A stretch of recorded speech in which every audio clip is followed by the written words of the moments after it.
What's going on, everybody? Welcome to Dissect That Film Slice of TV, where we talk about new release TV shows out there. Today, we are continuing our talk about the Halo TV series on Paramount Plus. Joining me once again is the wonderful Andrew Schoening. Welcome back, sir. Why, thank you for having me back, I always clap. Listen, Dan and Angela are on every week. They still get a clap like their guests, even though they are co-hosts for the show. Well, it makes me feel so official. All our guests and co-hosts get, the clap. Not the clap. Not clap. that clap. No, not that clap. No. Okay. Very good. Oh my goodness. So we are here to talk about episode 3 of Halo, the series titled Emergence. Schoening, start us off with your thoughts on this episode, and we'll kick it off there. This has been by far one of my this is my favorite episode out of the series yet, and I know that that's not saying much. We're only 3 episodes into this, but I went into this. People who've watched this past 2 episodes, they probably were held at a high expectation. I felt like the expectations were achieved. I was very pleasantly surprised with all of the events that happened in it, and I was this one definitely just left me wanting more. I want to see episode 4. I want to see the next ones because I'm like, yes, I'm seeing Halo. I'm finally seeing like the games. I'm like, this is it. We're doing things, and I feel good. And I'm just, if I wasn't invested fully in episode 2, I am now in 3. So I hope it just keeps rolling with this. I agree. This is definitely the best episode so far. I mean, like you said, it's only 3 episodes in, so it's kind of hard. Once you get farther into the show, then you can kind of look back and see it through a different lens. But yeah, this episode is great. I think the performances from these actors are great.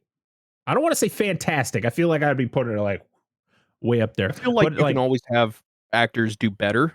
So I don't ever want to tell them that, hey, you did a 10 out of 10 job, but these guys are definitely hitting some high marks, and I feel good about it. Yeah.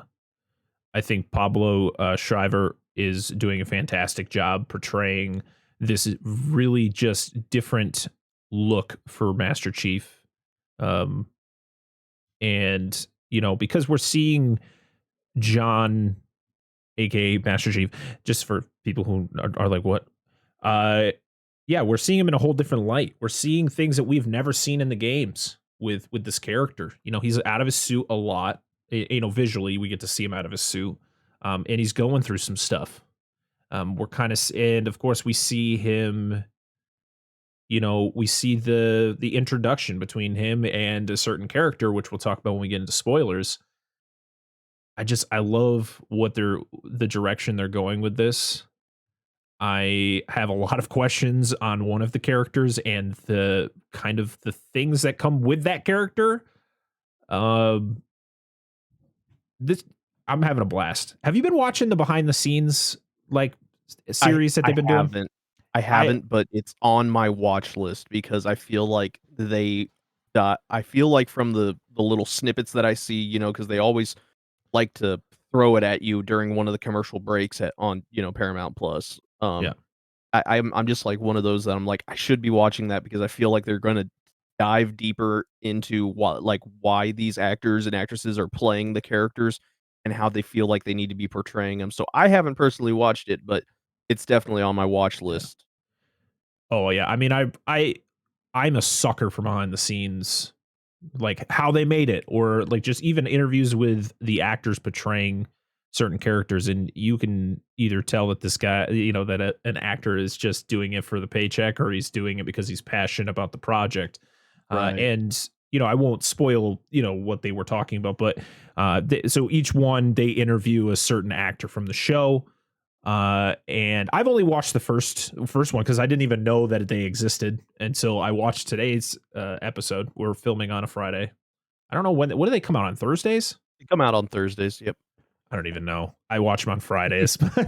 All good. But yeah, so I didn't even know that they were there. So once I saw them, I was like, hell yeah, I got to start watching these. The first one had Pablo Schreiber Mhm. They interviewed him, and it just he seemed very passionate. He was very excited. Even though he stated he wasn't um, a huge fan of the games. Like he did play it in his youth. He was like I think he said he was a teenager when they first came out.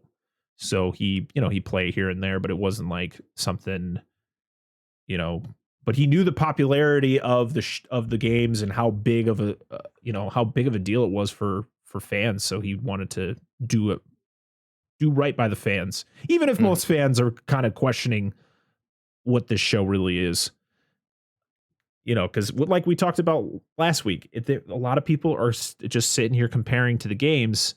Like that doesn't happen. That doesn't happen. That doesn't happen. And it's like you got like open your eyes, read, Right. notice that this is a show that is doing its own thing, and they even state it like in the. I said I wasn't going to spoil the behind the scenes thing, but I'm going to spoil a little bit. They state that that's what they did. Like they're like they took important characters and important settings and just important things from the games, and then created their own timeline. Right.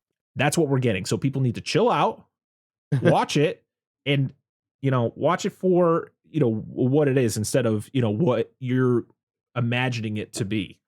I'm so sick of reading all of the comments that are just immediately posted on, something. It's like, "This isn't my Master Chief. Master Yep. Chief never takes off his helmet, blah, blah, blah." And I'm like, honestly, dude, if you would just get past that real quick, Hmm. you would seriously realize that this show is a work of art. They are doing a just right fine job with this. There is nothing that I can sit there and say, like, "This has glaring issues in it." I Hmm. can't sit there and say that because there hasn't been. While episode 2 was slower than was a slower one, it's kinda like, to me, I also sit back and I think to myself, "How did I feel when I started watching WandaVision, Hmm. when it came out on Disney Plus?" That was the very first, like, big Marvel thing, that came out on Disney Plus, that it was its own thing. So I'm, like, sitting here going, like, this is kinda like Paramount Plus's big thing. They Yeah. have this, and it's new to the streaming service. It's something that, it's got a huge following like Marvel does, Right. and you aren't gonna please all of the people all of the time. But I remember sitting there watching it, and for the first 2 episodes of WandaVision, I was like, "This is boring. I don't even know what we're doing here. I don't understand." But I stuck around till episode 3 and I started watching, and then all of a sudden it was like, "It all makes sense. I got this. This is sweet." Right. Yeah. If you can just put it past you and sit there and say, "They're doing something different here." I mean, I feel like you can be so much happier in this world. It's just, Yeah. what People. why do you have to sit there and go like, "Well, this isn't how it happened, and I hate it because of that." Right. Some of the things I've read is also the fact that there's really not a lot of action. There's not a lot of action set pieces as Right. people, would want from Halo. And it's understandable to a degree, but it's also like they're trying to tell a story. And to tell a good story is not just going to be things exploding and him running around in full armor, beating the shit out of Exactly. Covenant and all that.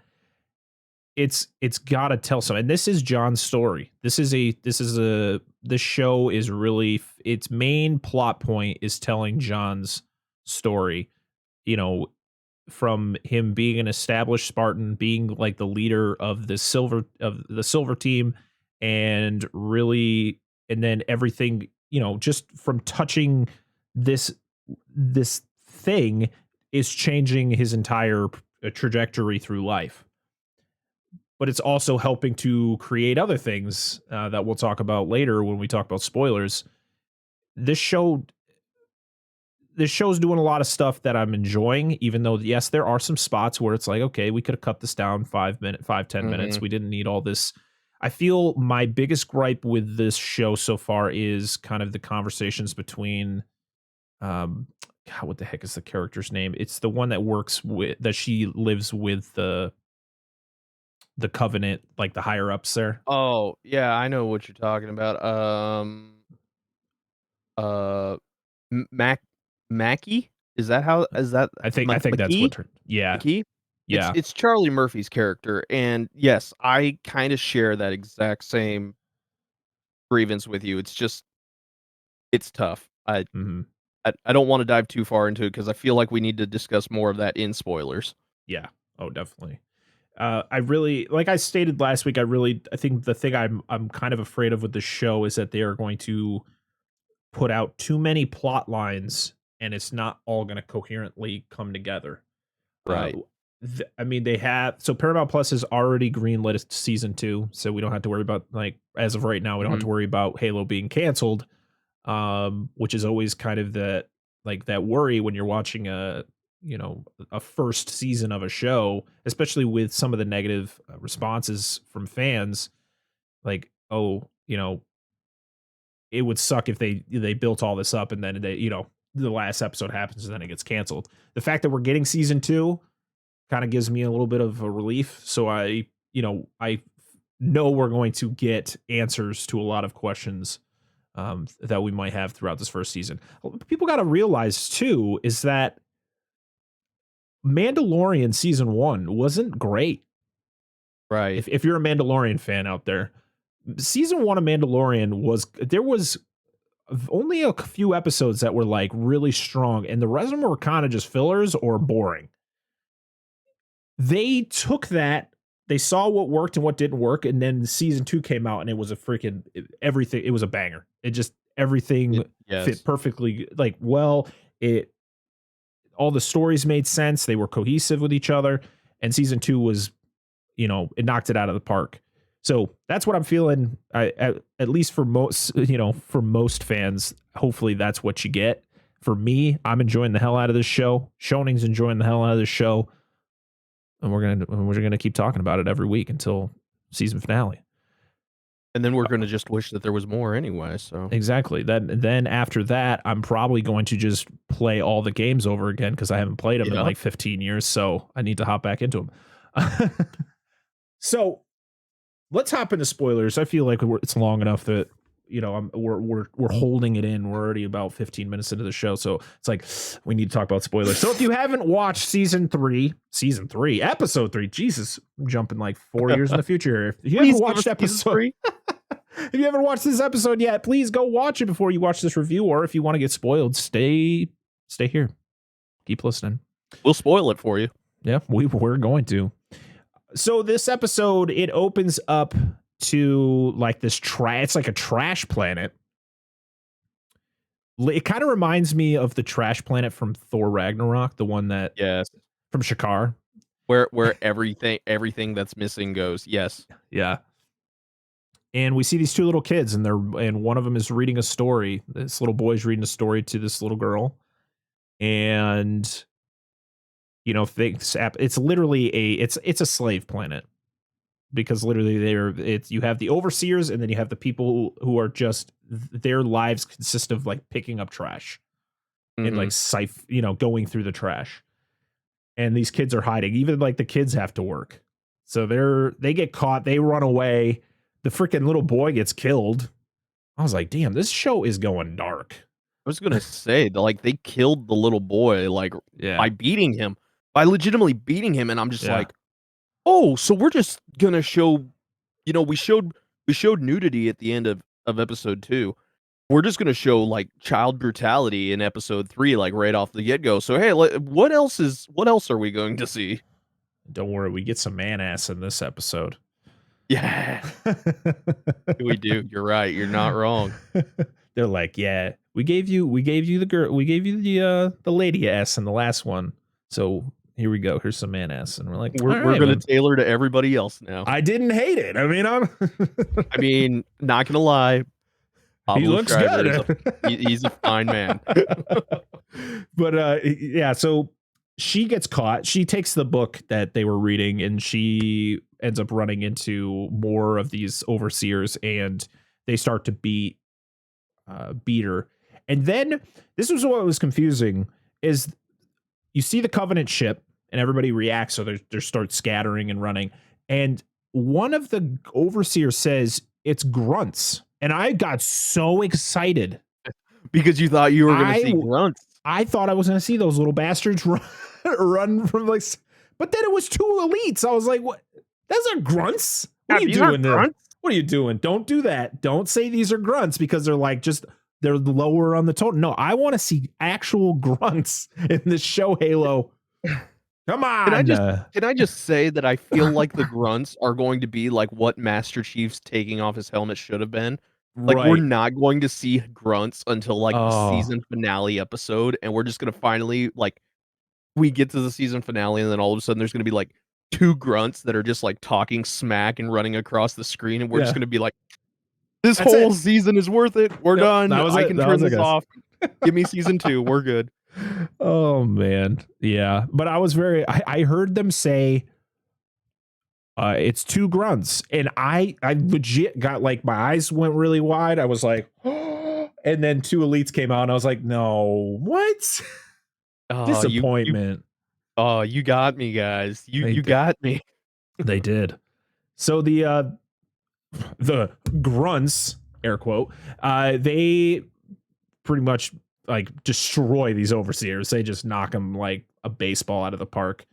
And they're looking for something. And they think it's like they think they're looking for an item, but it's actually this little girl. And then you find out the little girl is um the what was her name again? Mackie? Mackie. What did they call her? Is she the chosen one? Yeah, I mean, Something she's like like that? a chosen one, so Yeah. So yeah, you find out that that's her as a kid. And it goes to like, the future or into current present time. And she is she is tasked to go find the what the heck does she call it? Keystone. the keystone that Yes. Master Chief has. Right. And so the plan is literally to get the keystone and kill, and the like added bonus is killing Master Chief and bringing his Mhm. head to pretty much to the Prophets. Covenant. Yeah, to the prophets. What do you think of her character? Like, what do you think with like we talked about earlier, like the scenes between her, like to be honest, I I guess I can appreciate what they're trying to do, but can we just not with this language? It's not real. It's just something they made up for the show. So it's like, why is it here? I Her character is, like, the only one so far that I'm just kinda like, I understand the importance of why she's there. Yeah. The Covenant need a human to be able to activate the artifacts. Hmm. Uh, I mean, I guess that's not necessarily known to everybody. If you played Halo, you would know that humans have the ability to interact with Forerunner artifacts. But I mean, to everybody else, I suppose that's not necessarily known. But that's basically what they're keeping her there for, is that she can activate these artifacts.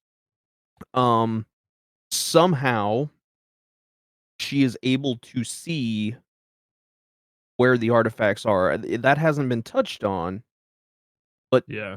you hear them talk in episode 3 about how she saw this keystone and she knew where it was and she sent the Covenant there to look for it.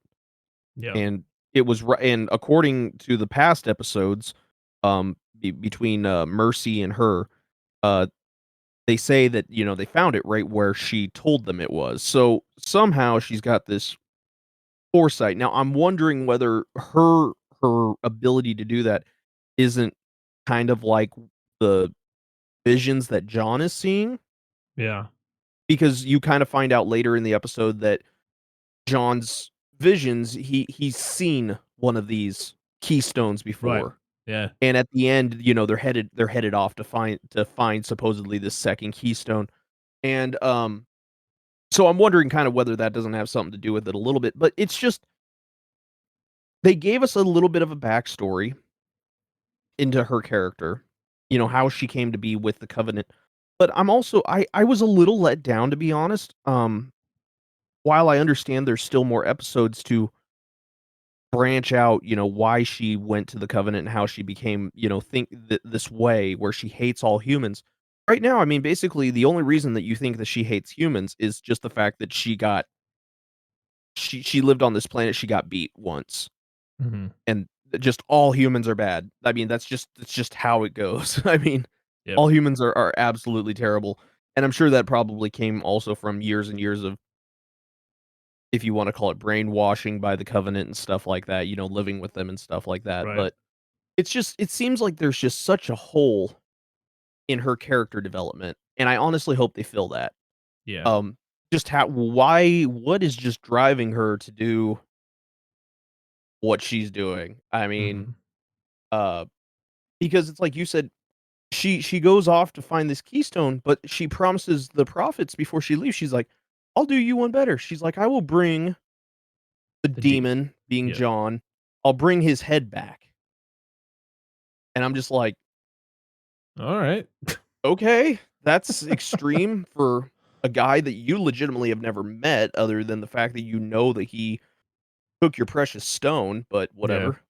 Um, it's just I need a little bit more backstory for her, and I hope they continue to weave that a little bit in the next couple episodes. Yeah. And, like, what the hell is that the flood that she controls? What is that? Oh, okay, so here's the wonderful next thing. So you were talking about how we haven't seen grunts. Okay, grunts aren't the only thing we haven't seen. We haven't seen jackals, Nope. the little sniper bird guys. Yep. Well, you see it only for a split second to know what those things are that she sicks on all the UNSC guys. They're hunters. They're those big, armored things. Have you played the Oh, games yeah, yeah, harder? yeah. Yeah. So, those big things that had the big shields and the Yeah. fuel rod cannons? It's them. That's what they are, and in the lore, the hunters are made up of tons of just these, like, W w worm-like creatures, and the only reason that you would be able to glean that is because in the scene where the UNSC is sending the whatever escape pod to her on the Covenant ship, Yeah. and she's on her little device crying and whatever. Yeah. You Yeah. see in the corner of the frame there a one of the hunter's big boots, and you see him kind of like slithering around and stuff like that. It's a hunter, but it's not in its And it's, like, uniform armor. or it's Yeah, armor, in its yeah. uniform thing where they're all together. What the frick? Yeah, I never knew that that's what hunters were. I thought they were yeah. just like a giant species of the Covenant, but No, that's they're legitimately crazy. made out of like a group of like worm creatures. Wow. That's wow. So, it's interesting because we see them like that, but they haven't shown us the hunters uh, Right.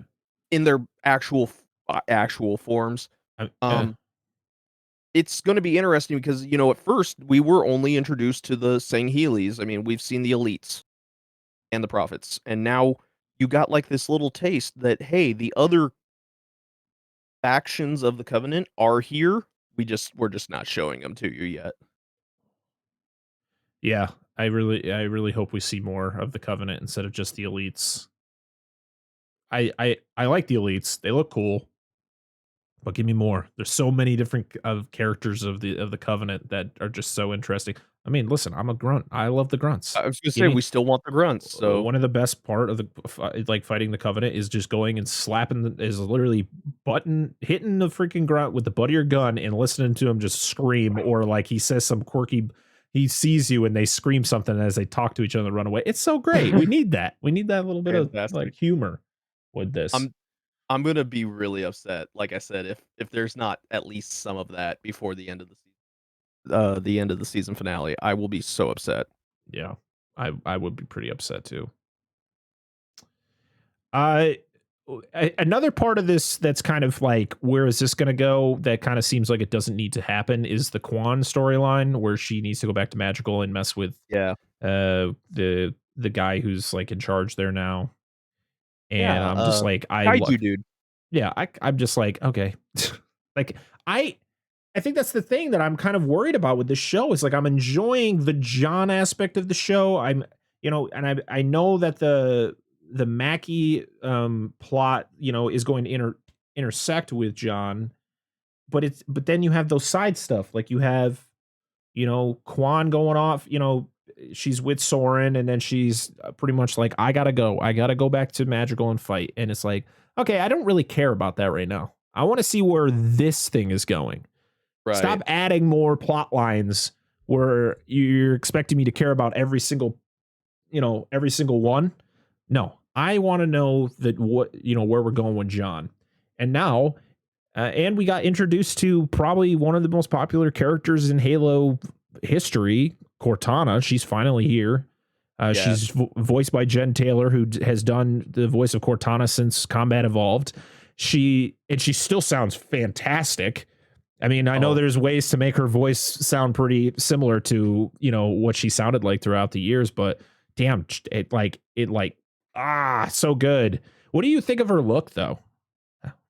I felt like it was necessary. The upgrade to her look was just it was necessary. I feel like in the games, don't get me wrong, um, Cortana has a very specific look. And she looks very AI-ish, if you wanna call that. I mean, Right, she looks right. like a computer program. Yeah. But I think the thing is you have come to know that Cortana is a AI that is always striving to learn and be like a human and Mhm. try to understand all of that, and I Yeah. felt like them designing her to look like a human and stuff was the right move, and her character design to me is just like, I'm sorry, it's better than the games. It is. I'm sorry. I'm gonna get so many people yelling at me in the comments here. I'm just waiting for it and the hate mail to start coming, but Don't worry. You'll have your people out there saying she's not curvy enough. And it's like, listen, that's not why I play those games. It's not why I like Cortana. I think she's a great character to the game series. But yeah, I agree. I think the design looks good. She is trying to be, she's designed to be as human as possible without being a human. She's absolutely. and I like the relationship she's starting to form with John, and I like the way that her and Halsey kind of go back and forth, especially when Halsey is, she's defying orders or she's defying protocols, and Cortana's calling her out, but then she's just like, Halsey's like, listen, just do this, all right, just this, it's going to work out this way, and so Cortana is learning, and then she ends up helping, like when John is cutting out the bead in his back. The emotional inhibitor bead in the back, Yeah. yeah. And at first, Halsey doesn't care that he's doing it. She pretty much tells Cortana go help him, and she's like, well, you know, that's against the rules. That's against rule number whatever. And then she's like, I don't really care. Like, you want to form a Just yeah, just do it. He needs to learn that you're on his side. yeah, he can't he doesn't want to, be a supporter, not a spy. And so Cortana shows up, and of course, John is in his birthday suit, cutting out this thing, and Cortana's telling him exactly where to cut it out. And I really like where this relationship is going. Where at first John is very against it, like very against it. Where every Mhm. time she'd show up, he's like, "Go away, get out of here." Like the response he has when he meets back up with with Silver Team, and she just pops up out of nowhere, and he's like, "Go away, get out of here." Yeah. Yeah, he's just like there is nothing nice that he can say about Cortana in, like, the first, Right. like, 15 minutes on screen that you know that they're together because he's just like when he I mean, after the surgery and everything is all done and, Halsey's implanted Cortana into his brain, basically, he's just kinda like, "I don't need a babysitter." And she just kinda Mhm. looks at him and goes like, "Do you wanna meet her?" And he goes, "No." I'm just Not like not really. I at that point, I was like, "Dude, she's living in your head." Just like, you're gonna meet her. Yeah.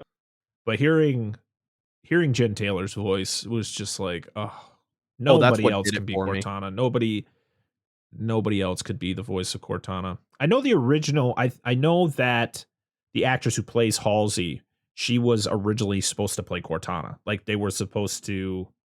Like that was her for the role she was actually going for, and Mhm. then they decided that they were just going to stick with Jen Taylor. They'll Right. make Cortana look like Halsey, like they did in the games, but of course they'll have Jen Taylor's voice.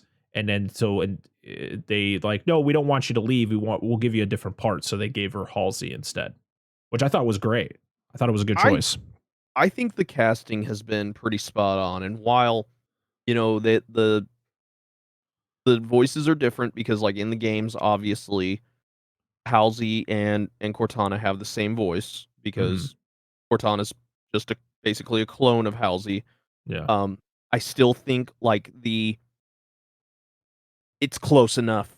It's still close enough, and it lets you I'm sorry, if they had cast Cortana with any sort of different voice, to me, yeah, that would have almost ruined the whole thing for me. Just yeah, basically just been like, "Hey, whatever," because anybody can play Cortana because it's not a real person. It's totally CGI.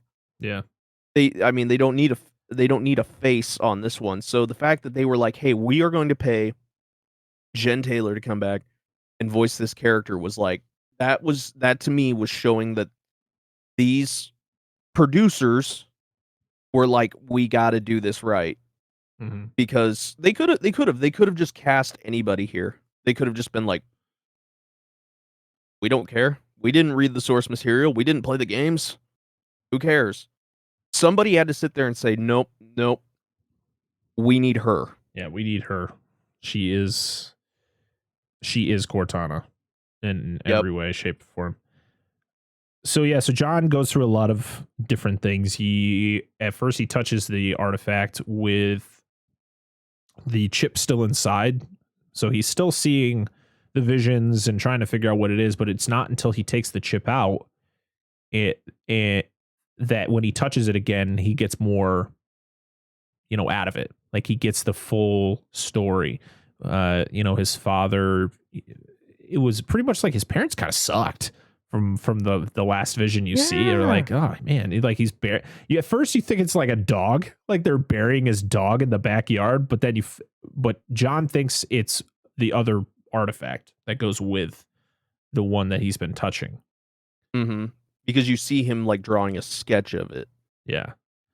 And of course he works with, he forms kind of a relationship with Cortana because she's helping him out trying to figure out what planet it is that he's seeing from his Mhm. visions. And then of course you get that kind of that moment where he finally is feeling emotions. Like he already had gone around, he was wandering around Reach, Mhm. experiencing different things for the first time. And when he comes back, when they find out the planet that is from his visions, he asks about his parents.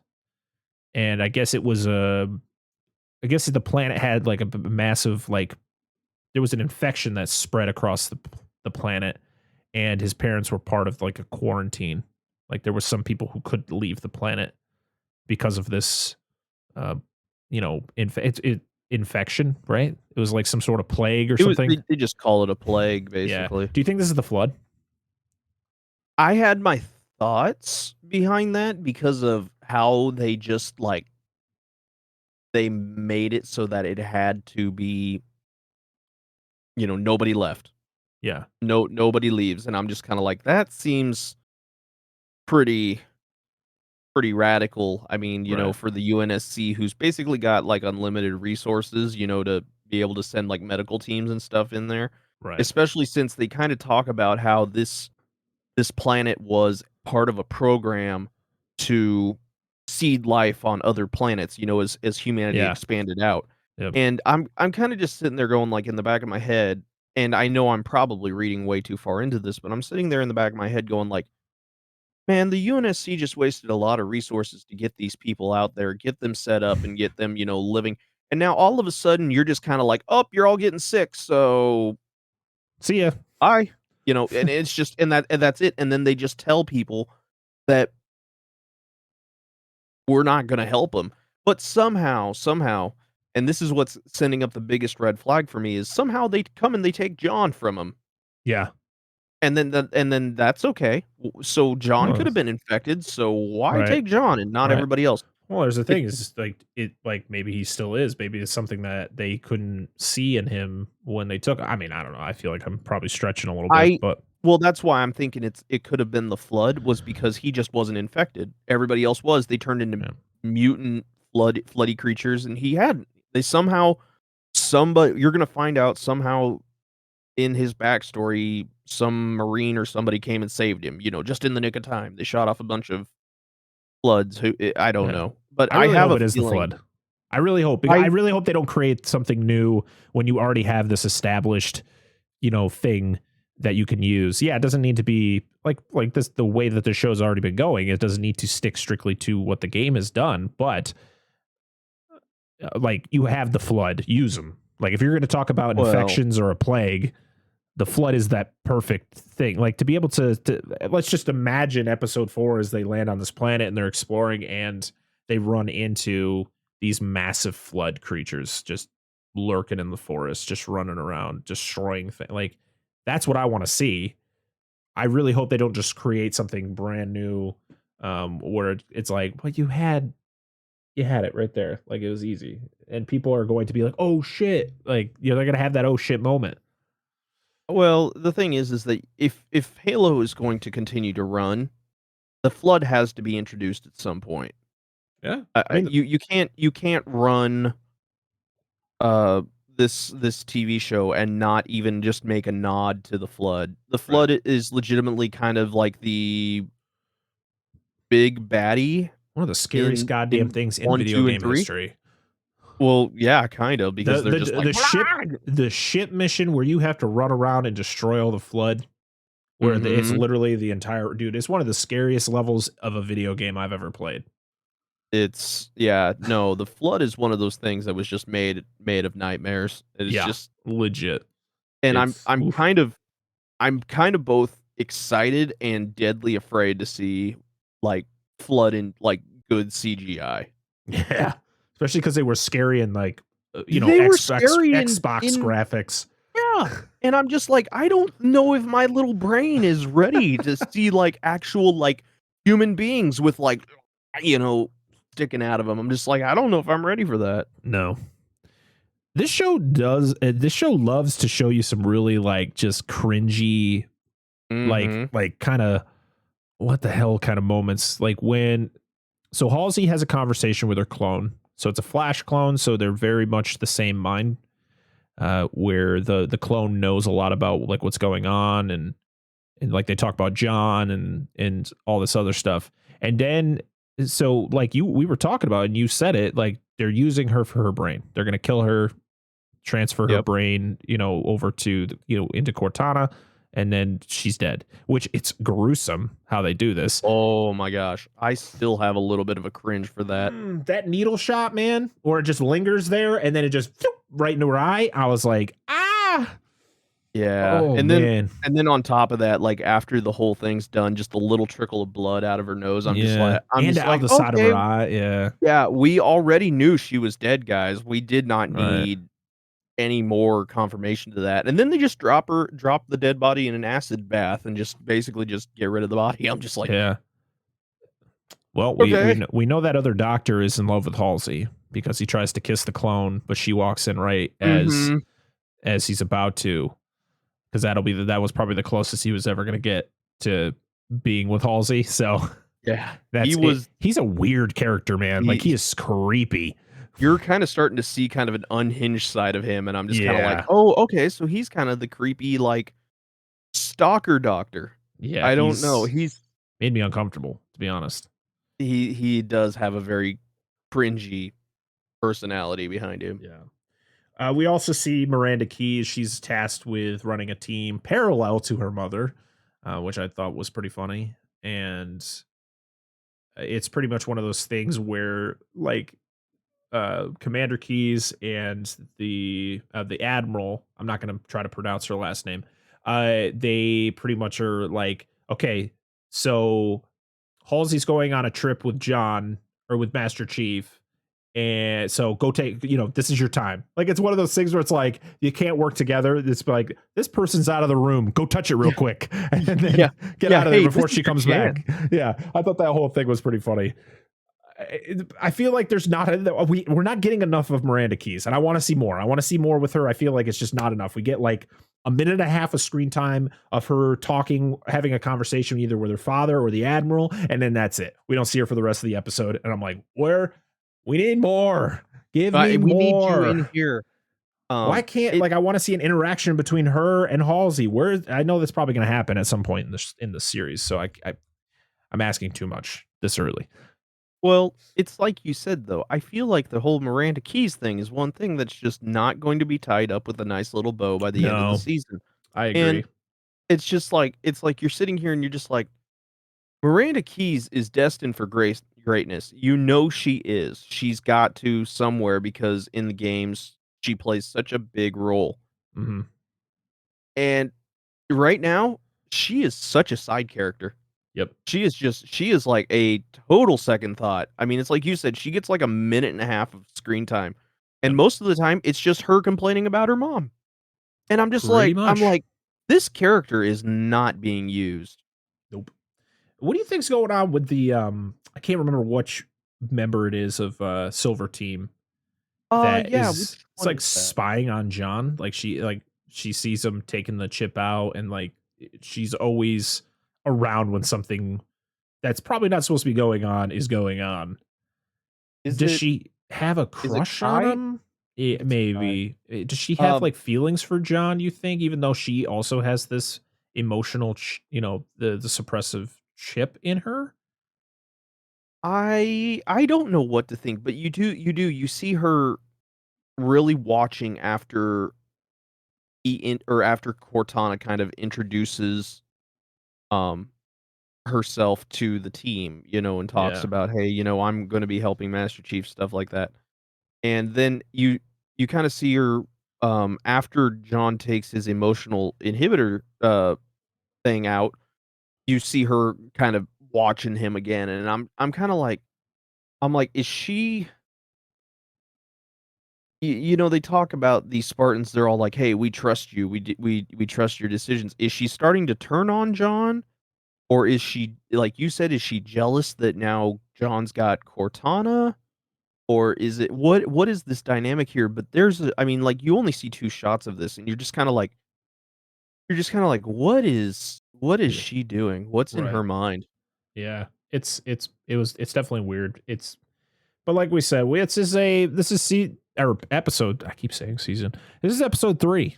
So we still have a few episodes to go. But like I said, I'm really intrigued to see where this John story is going. I want to see more from the Covenant. I feel like we're not getting enough. We're getting a human who is acting for the Covenant, which is like this is not. We want this fight between the Covenant and the Spartans, and mostly Master Chief. That's what we want to see when we see these fights. Like I feel Right. them using a human in place of the Covenant. It's like, why? Do you Kind just of a not have cop the out. budget to make, a bunch of members of the Covenant? Because it is a lot of CGI. I don't know. Maybe I'm just being too No, I feel the same way as you because I'm just kinda like, I feel like they're using her because they either didn't have the budget or they didn't feel like they had the time to animate, like, armies of elites or yeah. grunts or whatever, and I feel like maybe that's why you're not seeing all of these other pieces of the Covenant is because it's like they didn't have the budget to animate all of this, where basically in the games, you would see all of these. You'd see jackals, you'd see elites, you'd see grunts, you'd see hunters, all in the same fight, and so far we've seen elites. Yeah. I just feel like All I'm saying, and I'm speaking for Schoening too, give us some goddamn grunts. it was the damn grunts, and then I will lay off. But that's about it. That's about the gist of the episode. Like I said, the Soren Quan part of it was kind of like I don't really care. She pretty much has him deliver her to back to Madrigal with deuterium like payment, which I guess is like Yeah. some valuable resource from Madrigal, which is like okay, cool. I just don't have any interest in that part of the story because I thought I that Quan was going to be part of John's story, but then John leaves her with Soren and then does his own thing, and you're like, well, I hope this comes back around and it's not just, something completely different that I don't really care as much about.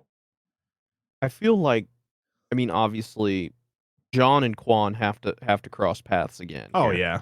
Yeah, yeah. Um, the thing that's got me curious is that, you hear, Mackie talk about after she can't get the information she wants off of the UNSC ship, um, she's going to Madrigal. Yeah. So, I'm kinda like I'm sitting here in the back of my head going like, "Okay, Quan and Mackie are gonna be the first ones to meet up. How does John come back into this?" And I'm also kinda just like, "Why why is Madrigal just why is this such a A big deal. important part? Why are we Yeah. focusing so hard on this?" Because, honestly, I feel like Madrigal was really important in the first episode, and then it was just thrown to the side. Yeah. Um, We get shots here and there of like that dictator guy, the kaiju guy right. from Yeah, but he's doing, shitty things, but that's all we're getting. We're not getting really yeah, much more. and that's just the thing. I'm just, like, sitting here going like, "Okay, so we know that he's still being a dick. Yep. Why are we riding this horse here? I mean, I don't understand." And I'm sure maybe episode 4 will fill all that in, and I'm jumping way to conclusions here, but I'm like, I'm with you. I've got this story here with Cortana and John that I am fully invested in. I Yep. wanna know all about this. I wanna see how Cortana helps him. I want John to figure out his memories, because now that he's got his, emotional inhibitor thing out, he, to me, all of a sudden became the Master Chief that we see in the games. Yeah. He's a free thinker. He feels, he makes choices based upon his head and his heart, and I'm like, "Okay, this is the John that I know. This is we're actually getting somewhere with his character now." Um, it's just, why are we writing these other ones? I gotta sit here and think that by the end of episode 9 on the season finale that we are going to have a epic space or ground battle back on Madrigal. I gotta Yeah. think this because it's they keep bringing it up too much. Yeah. Who knows? I don't know. To be honest, after watching the end of this episode, like my mindset is what the hell is going on with John? Like what is going to happen on this planet? That is all I cared about. I really like Yeah. I we're enjoying the show. We are enjoying the show. Like I said, I'm very invested in this show, but mostly this specific plot line. Right. If everything comes together coherently, which it's a TV show, most of the time doesn't, but hopefully it does, then I'll be like, okay, this is cool. But like, I care more about the John plot line than I mean, the Quan and Soren Madrigal plot line is like, oh yeah, that's still there.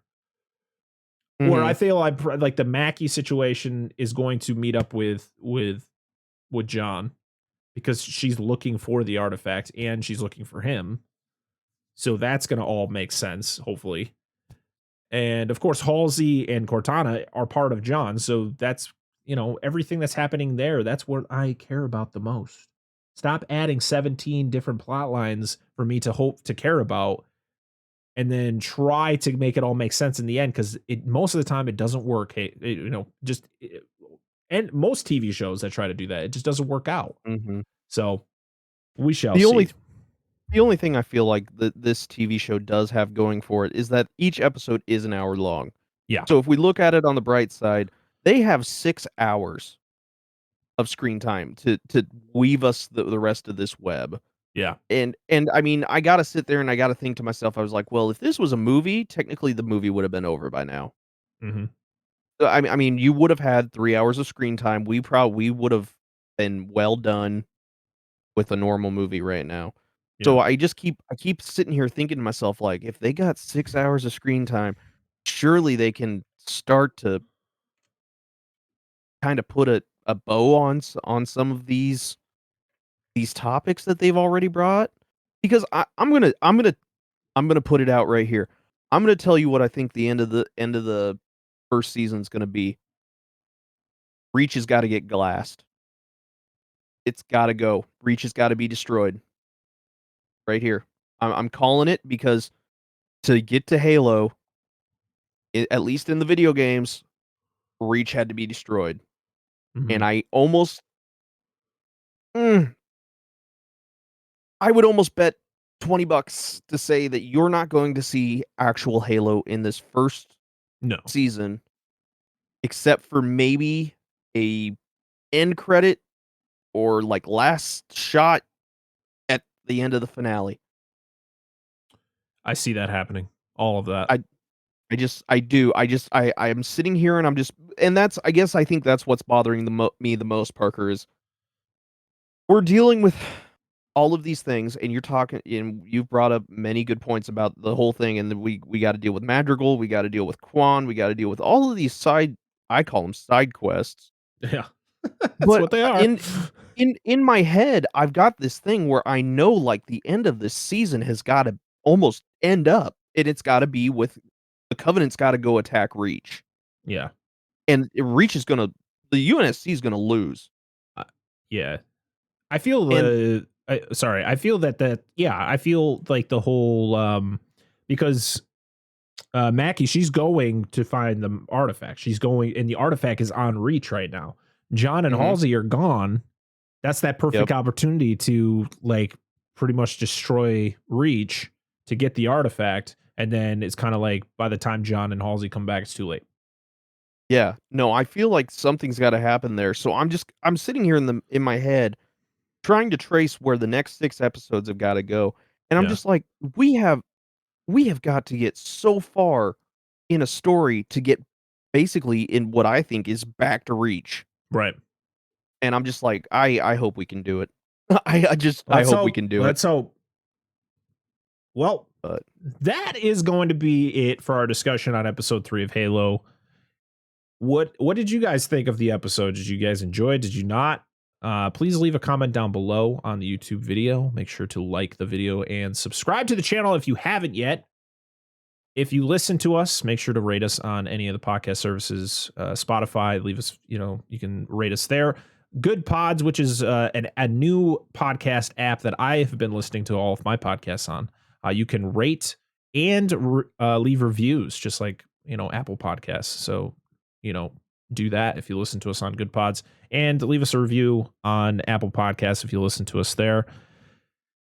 Schoening, again, thank you so much for being here. He will be back again next week when we talk about episode 4. He's going to be here for the whole season of Halo.